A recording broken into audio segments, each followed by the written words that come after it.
Hi YouTube, this is Joe Calton with Calton Cutlery. You can visit me on the web, caltoncutlery.com. Okay, so today is going to be the start of a two-part short knife sharpening series. We're going to sharpen this knife on this video with the DMT 325 grit course, which is my all-time favorite EDC edge, for just normal normal utility work type knife. Then I'm going to shut you off, and then we're going to do the same thing with the King 1000 and 6000 grit combination waterstone. Now I know you guys are saying, well Joe, we've seen you do this many times before, right? Yeah, this time we're going to do it blindfolded. All right, now there's plenty of videos out there of other knife makers or knife sharpeners sharpening knives blindfolded, but I'm going to do one just because I've never shot a video, and honestly I can't specifically remember a time that I've sharpened a knife without being able to see. I've sharpened plenty of knives, in not very good, lighting.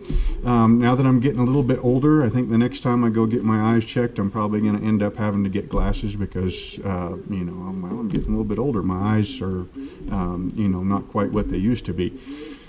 So a lot of fine detail up really close. I've got to wear these frickin' reading glasses, an awful lot. But that's, still being able to see and sharpen a knife.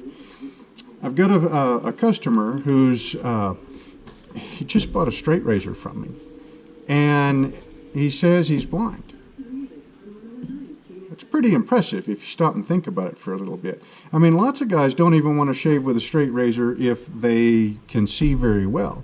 And this fellow right here, he's like, yeah, I bought one of your neck knives from you, a year ago and learned how to sharpen that. And since then, I've bought some other straight razors, and I'm, having some good luck honing those straight razors and shaving, but I'd like one of your straight razors.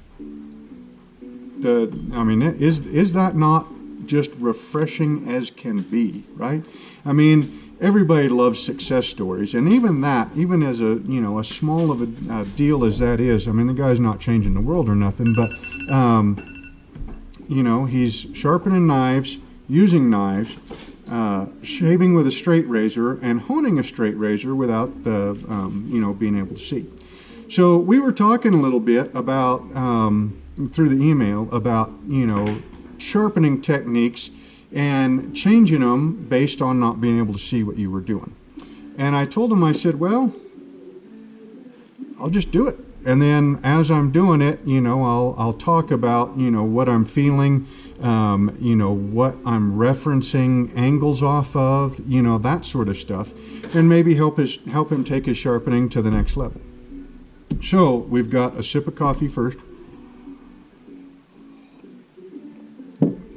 And now you guys are going to have to trust me a little bit, okay? Because, I don't know how to prove that I can't see, except for just telling you I can't see. So I've got an old t-shirt here. Oh, first of all, the knife. So this is just a made in Taiwan. It looks like it's high carbon steel. It's got a couple of features that are going to help out a little bit on this. First of all, it's small and it's short, okay? Which means that it'll be, less sharpening to do. We're going to need something to dull it. Second of all, it's what they call a saber grind with a hollow grind, okay? So, you've got your blade stock, right? So it's this thickness from here to about here or so where the grind is, all right?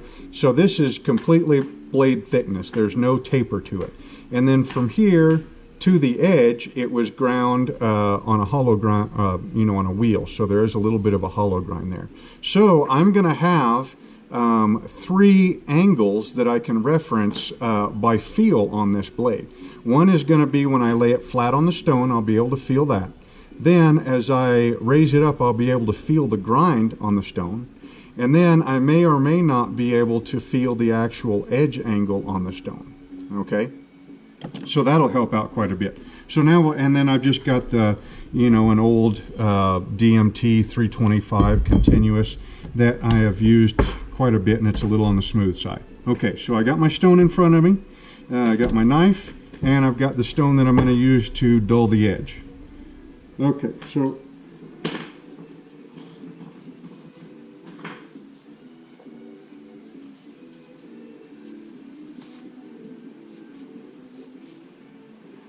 so now I can't see. You guys probably aren't going to be able to hear me very well with that over my face, or over my mouth anyways. Okay. Alright, so I can't see. You should be able to hear me pretty good. Although I can't hear very well either. Alright, so here's my stone. Actually, you know what? We've got to make sure that you guys can see the stone. Okay. And you can see the bottom part of my face and you can see the stone. Okay.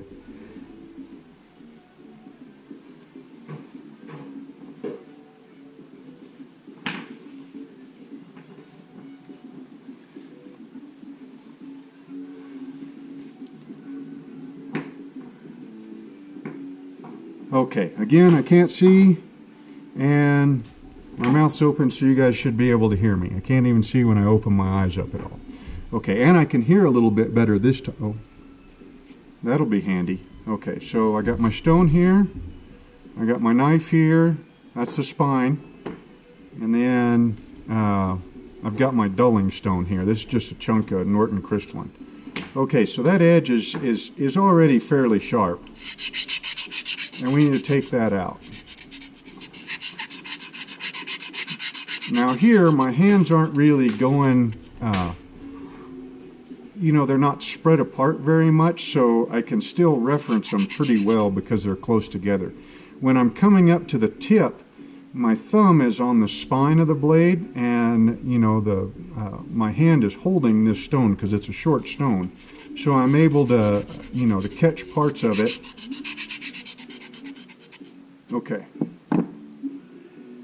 Alright, so that edge is pretty well mangled. We've got parts of it that are folded over, on either side. Yeah, okay. So now, that's, I'm half tempted just to do it on that one. But, okay, so here's my stone right here. Now this one, on this video, this being a real thin stone like this, I'm going to hand hold it, okay? And then when we do the water stone, we'll put it on the bench, and then, I'll use both hands on the knife. Okay, so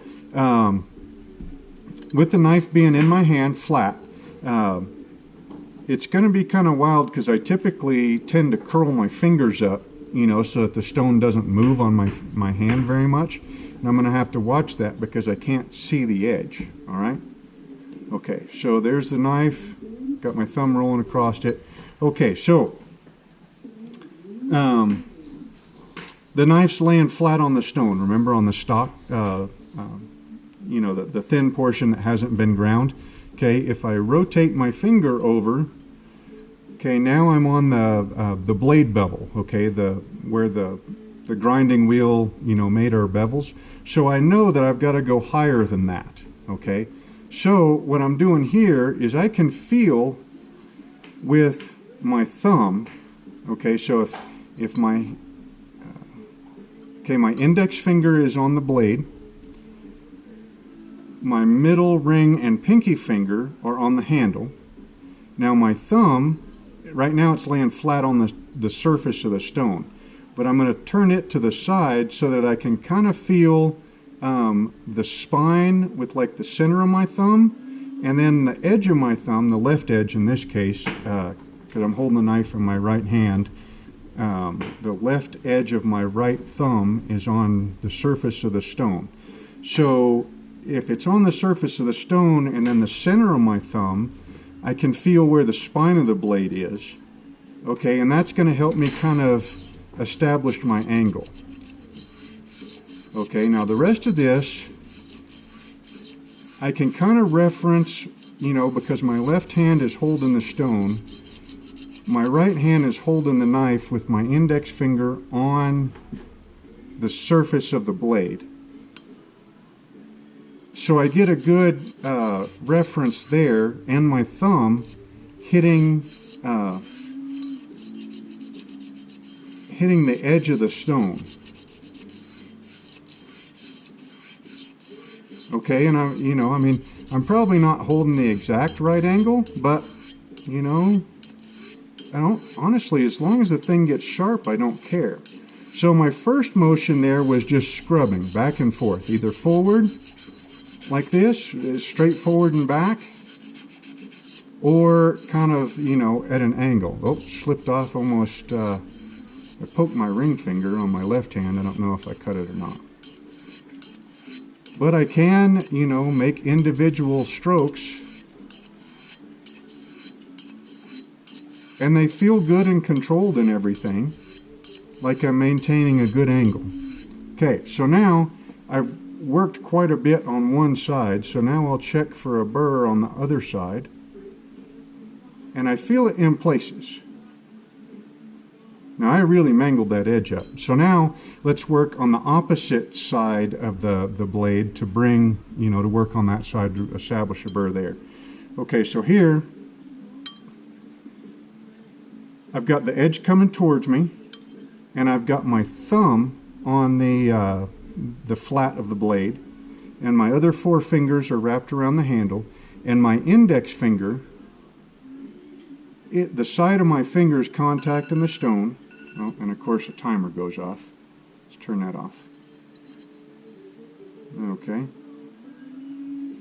Now I can feel the flat. I can feel the initial grind. Now if I lift it up a little bit, okay, so now my index finger, I'm feeling the spine.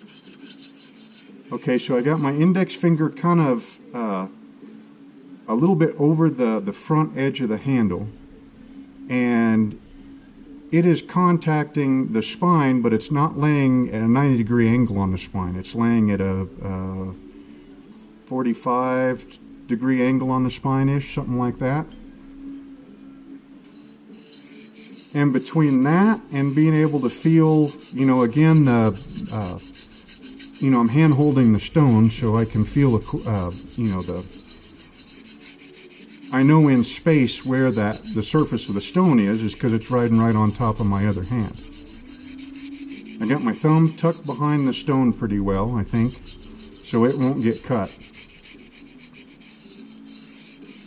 No, so I was doing some scrubbing, just back and forth. So a lot of this is obviously muscle memory. I mean, you guys know I've sharpened a lot of knives, right? And so a lot of that is muscle memory, but a lot of it is, like I said, hand holding the stone is helping because I can kind of tell, my hands work together an awful lot, so I, can index that way. Having a finger on the surface of the blade, a finger or a thumb, either one, that's helping quite a bit. And then taking that leading finger, if I'm coming towards me, my index finger riding over the front of the handle and touching the spine, and when it hits the stone, that's telling me where I'm at. And then on the other direction, my thumb on the spine, and when it hits the stone, that's telling me where I'm at. And then my index finger on the flat of the blade, and this blade is this handle is fairly rectangular, so that's helping quite a bit. Okay, so I'm feeling for a burr. I've got it again in places. It feels pretty even, but not quite all the way. So let's go ahead and work the original side. Again, my thumb is on the spine. My index finger is on the flat. I need to tuck my thumb in.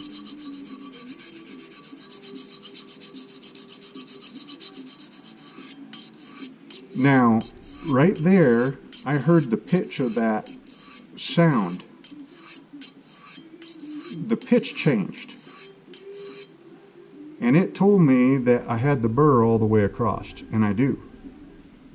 It's not quite on the point. Okay, so just to sharpen the point, if I could see, I would normally, judge the angle, and just sharpen the point. But it's better if I take a full stroke. And then I can kind of tell, I can establish my angle at the start of the stroke, push it forward, and then just raise the heel of my hand up a little bit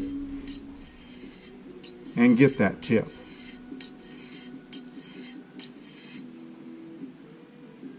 Okay, so now I've got a good burr all the way up, including the tip. At the tip it's a little faint, but that's okay. So now coming back the other direction, feel the flat, of the blade stock. Feel that grind. Lift it up a little bit more with my index finger touching the spine, and when it hits the stone, and then plus my thumb on the flat there. Oh, I need to get my offside thumb behind that stone. I'm going to slice that thumb open before we're done with this. Now, and I just got that pitch change on the sound. It's amazing. I've kind of noticed that before, but never noticed that to the point as what I am right now. As to how that pitch changes as that steel comes across the face of the stone when that burr gets moved over. Okay, so I've got a pretty good burr. Again, it's light at the point, but it's there. And for the burr, I'm just feeling with my fingertips. I've got the stone on the bench, and I'm feeling with my fingertips. I'm not really trying to rub the burr off. I'm just lightly feeling for it. And it feels pretty good. Okay.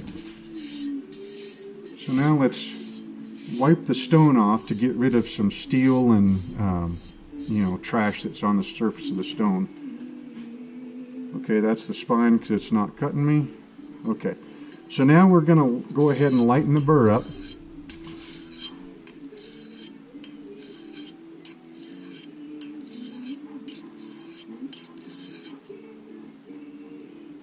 I really should have turned the radio off before I did this.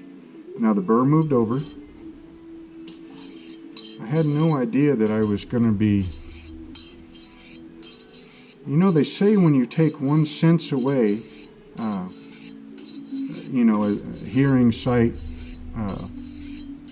taste, or touch, that, the other senses will kind of jump in and make up for it.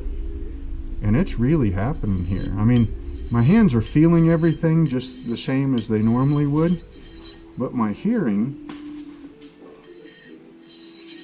Okay, so this burr is getting nice and light.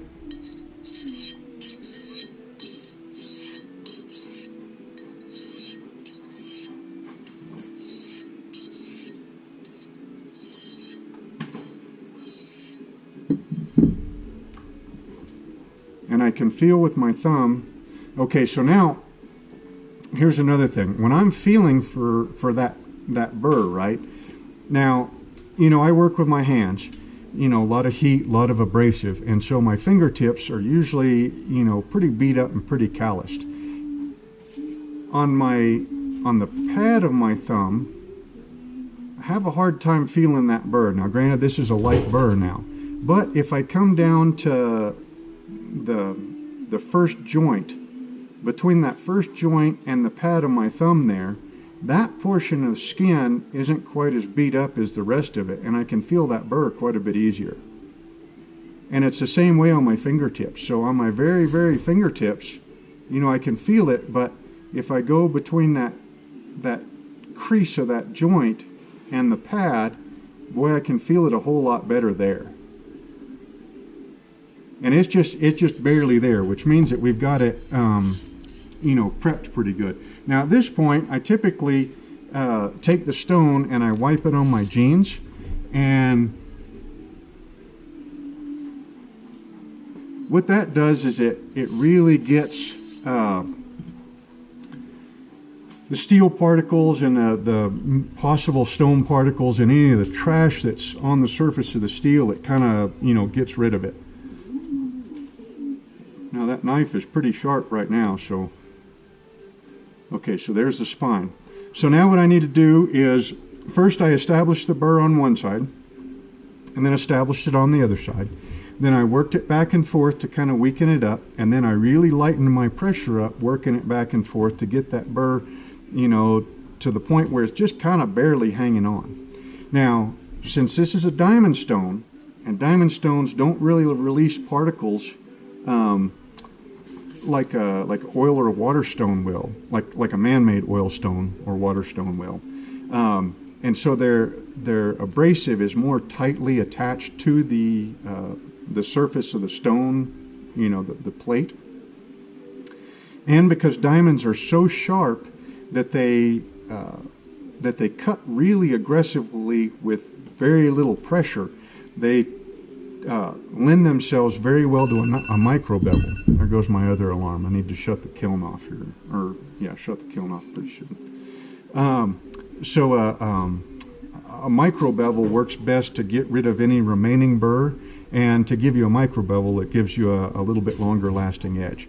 So on this point, pretty much we need to increase our sharpening angle by 15-20 degrees thereabouts. And then very, very lightly what we're doing is we're shearing what's left of that burr off. One stroke away, another stroke towards us, and then one stroke away, and then another stroke back towards us, and that should leave us with a nice crisp edge. And then we'll try taking some hair off my face, since I hadn't shaved in a couple of days, and then see how taking some hair off my arm goes. So the burr was on, okay, it's on this side, so I'm going to go away from me first. Okay, now on this, okay, so here what I'm doing is I got my thumb on the center of the spine, or the spine is in the center of my thumb, and I'm laying the edge of my thumb on the stone, so that should about double my sharpening angle. And there's the heel. Okay. And that did. It moved the burr to the other side. Now doing the same thing with the spine in the middle of the pad of my right index finger, and then the edge of my right index finger sitting on top of the stone. Nice and light. I might have got a little bit heavy towards the tip there, but it did move the burr over. Okay.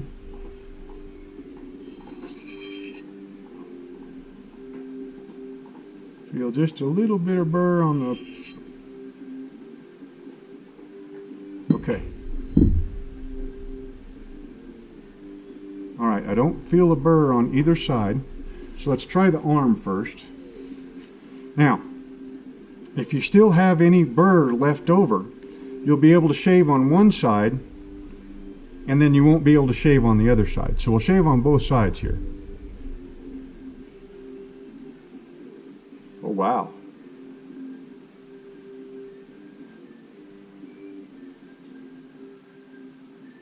Now that I do not believe I have ever done before.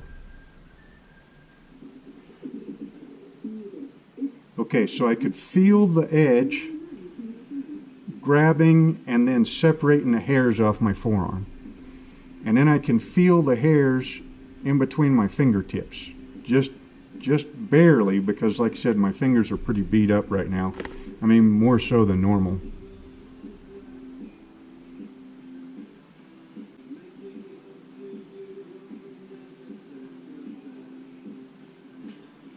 Okay, it's popping them, but not quite as much on that side. And I think I might have sliced myself just a little bit right there. Now, this is one that I use an awful lot, and that's the beard, because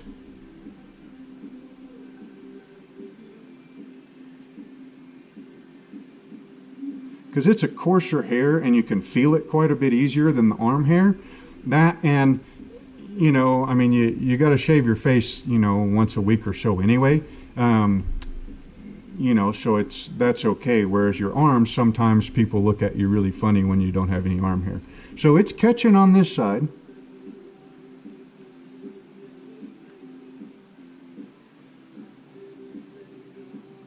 It's not my best edge, but it is an edge.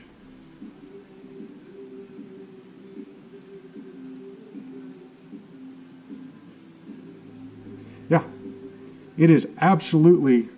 All right, let's take this thing off. Oh, man,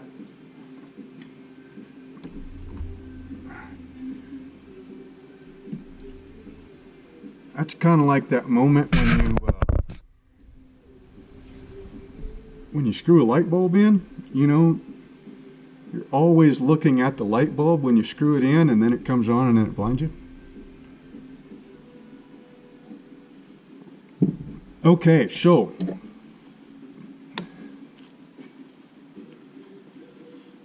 let's see how we did.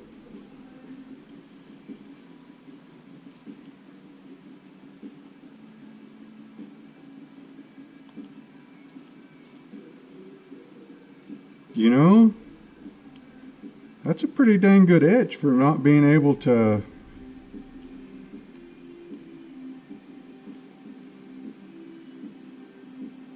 Yeah, you know, there's not really any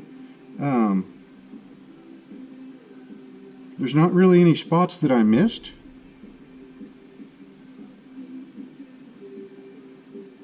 Little bit of trouble on the very point, that last half inch worth of point, on, you know, shaving my right arm, but you know, this edge right here would totally, you know, I could work with that easily. You know, I mean, hell, I've put worse edges on that when I had my, you know, when I could see, just being in a hurry. But yeah, that is absolutely a great edge. So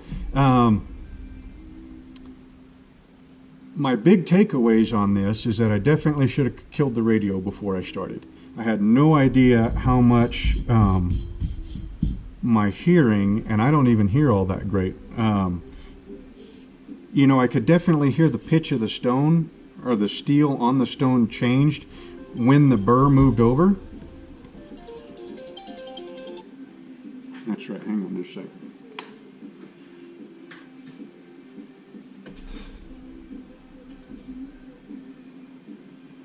I've got the kiln out, tempering some stainless steel springs for slip joints.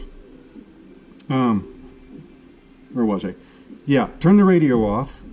Second of all, putting the, you know, so indexing off of stuff that you know. Okay, so with holding the stone in the hand and holding the knife in the hand and knowing in relation where my, you know, that my two hands are close together or they're far apart, you know, you could really use that quite a bit. Choking up on the handle. So instead of holding, you know, back here at the handle where no fingers are touching the blade, choking up on that handle to where I can get my thumb on that spine, and pretty much then I can tell if that spine is centered in the middle of my thumb. If it's centered in the middle of my thumb, then I know I'm, you know, roughly, I can make the edge. Well, no, that wouldn't.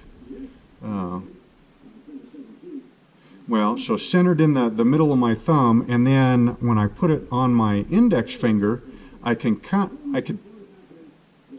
of gauge the height too, and kind of keep it pretty close in between the left side of the blade and the back side of the blade. During the stroke, I think it was getting, you know, starting the stroke between my, you know, a finger being on the flat and then a finger being on the spine in some way or another, and then as that finger on the spine, as it hit the stone, you know, in each stroke, that helped big time. But yeah, totally doable. I mean, and this was my first time that like I said, that I remember actually blindfolding myself and doing a sharpening thing. I mean, I've probably done it before, but this is the first time that I remember doing it on camera. So I think if I was to practice this a couple of times, yeah, there's no reason at all that you can't sharpen completely blindfolded and repeatably. So like I said, if you wanted a you know, a lower edge angle, I mean, this gives you complete control over the edge angles. Maybe not like a jig would or anything like that, but honestly, if you look at just about any knife that I've sharpened by hand, going away from me will be a lower edge angle than coming back towards me. Either hand. If I sharpen right-handed, that's the way it's going to be. If I sharpen left-handed, that's the way it's going to be. I have a feeling that pretty much everybody, when they sharpen freehand, if you really look close enough, you will find that the angles aren't completely matched or completely perfect. And honestly, that doesn't, I mean, it's neither here nor there. I mean, really, I've never seen, a piece of rope or a piece of leather or a piece of wood complain that it was cut by an edge that was a little bit narrower on one side than on the other side. It just doesn't matter. So again, this was quite a bit of fun, and I'm going to go ahead and shut you off, and then I'll shoot another video doing it blindfolded again with the King 1/6, and then this time what I'm going to do is put that stone flat on the bench and see if that has any, and we'll do the same thing. We're all, talking about what, what part of my body is hitting, the stone, how I'm maintaining an angle, all of that sort of stuff. So again, this is Joe Calton with Calton Cutlery, and visit me on the web, caltoncutlery.com. Hope you guys enjoyed the video, and we will see you next time.